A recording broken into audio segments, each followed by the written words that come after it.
ওরে বাবা, এত বড় কুমড়ো! এ তো কুমড়ো নয়, কুমড়োর বাবা। যাই হোক, কুমড়োর বাবাকে সাইডে রেখে প্রয়োজন মতো তাড়াতাড়ি বাজার করে নিল। মাকে গিয়ে নাকি রান্না করতে হবে, কিন্তু তাড়াতাড়ি যে যাব তার উপায় কি? এই যে মালগাড়ির জন্য সবাই নাকি আটকে পড়েছে। একে তো এত গরম, তার মধ্যে যদি এত ভিড় হয়, প্রাণটা বেরিয়ে যায়। কোনো রকমে এই জনসমুদ্র পার করলাম, তারপরেই চোখে পড়লো এই ঝিল। বাহ, কি সুন্দর! মনে হচ্ছিল কিছুক্ষণ পাটা ডুবিয়ে বসে থাকে, কিন্তু তার কি আর উপায় আছে? সাঁতার জানি না তো। এইটুকু বাজারের ব্যাগ, তাও আবার আমার হাত থেকে নিয়ে নিল। আমার নাকি নিয়ে হাঁটতে কষ্ট হবে। মায়েরা বুঝি এমনই হয়। তোমাদের মায়েরাও এরকম কিনা কমেন্টে জানিও তো। আরে আরে, এই বলছিল তারা আছে বাড়ি গিয়ে রান্না করবে, আবার পরিচিত লোক দেখে দাঁড়িয়ে পড়লো গল্প করতে। উফ, কী যে করি মাকে নিয়ে! এতক্ষণ গরমে দাঁড় করিয়ে রেখেছে, ঘুষ না নিয়ে কি আর ছাড়ি? গরমেতে দরকার এই আইসক্রিম।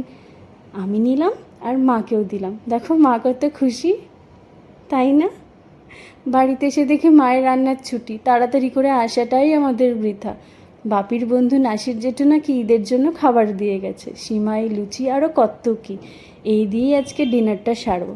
চলো তোমাদের দেখিয়ে দিই কী কী এনেছে। লুচি, সিমাই আর পায়েস, আর ফিরনিও ছিল।